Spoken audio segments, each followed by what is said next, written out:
తప్పిదాల మీద దౌర్జన్యం మీద ధర్నా చేయమనుంది కానీ నరేంద్ర మోడీతో కొట్లాడుతున్న మా కాళ్ళలో కట్టబెట్టి బోర్లు పడేస్తే ఎవరు అధ్యక్ష? అదేవిధంగా అధ్యక్ష, ఎన్నికల రోజు పోలింగ్ ఇక్కడ జరుగుతుంటే పక్క రాష్ట్ర ముఖ్యమంత్రి AK-47 తుపాకులతో పోలీసులు నాగార్జున సాగర్ డ్యామ్ మీదకు పంపించింది అధ్యక్ష. ఇవాళ నేను అడగదలుచుకున్న వాళ్ళను, నాగార్జున సాగర్ 100% మన భూభాగంలో ఉంది, మన ప్రాంతం.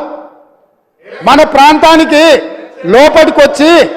లోపటికొచ్చి తుపాకులు పెట్టి ప్రాజెక్టులను ఆక్రమించుకుంటుంటే వీళ్ళ సహకారం లేకుండా వస్తాడా అధ్యక్ష? ఇంటి దొంగలు లేకుండా జగన్మోహన్ రెడ్డి గారు లోపలికొచ్చి నాగార్జున సాగర్ డ్యామ్ మీద పహారాలు కాసే పరిస్థితి వస్తుందా అధ్యక్ష? ఎందుకు ఆ రోజు వీళ్ళు మాట్లాడలేదు? వీళ్ళు ఇచ్చిన అలసే కదా, వాళ్ళు పెట్టిన పులుసు తిని వీళ్ళు అలసి ఇవ్వడం వల్లనే కదా ఈరోజు ఈ పరిస్థితి వచ్చింది. ఆయల్లో రాయలసీమకు పోయినప్పుడు కల్వకుంట్ల చంద్రశేఖరరావు గారు, ఈనాటి మంత్రి శ్రీమతి రోజా గారు పెట్టిన రాగి సంకటి రొయ్యల పులుసు తిని రాయలసీమను రతలాలసీమం చేస్తా అని చెప్పి మాట ఇచ్చి బేసిన్లు లేవు, బేసిజాలు లేవు, మీరు కొట్టుకపోండి అన్నాడు. వాళ్ళు కొట్టుకపోయారు. ఇప్పుడు మేము వచ్చినాక అట్టెట్లా కొట్టుకపోతాడంట? ఎవరు అధ్యక్ష బాధ్యత ఎవరు వహించాలి?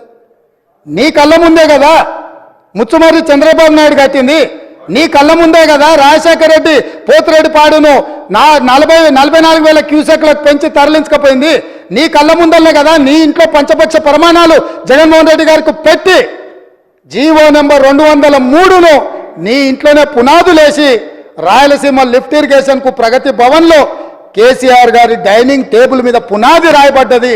దానికి పునాది రాయేసింది మీరే కదా. 8 TMCలు పర్ డే తరలించకపోవడానికి అనుమతి ఇచ్చింది, టెండర్లు పిలిచింది, కాంట్రాక్టులు అప్పచెప్పింది, పనులు పూర్తి చేసింది మీరు అధికారంలో ఉన్నప్పుడే కదా అధ్యక్ష.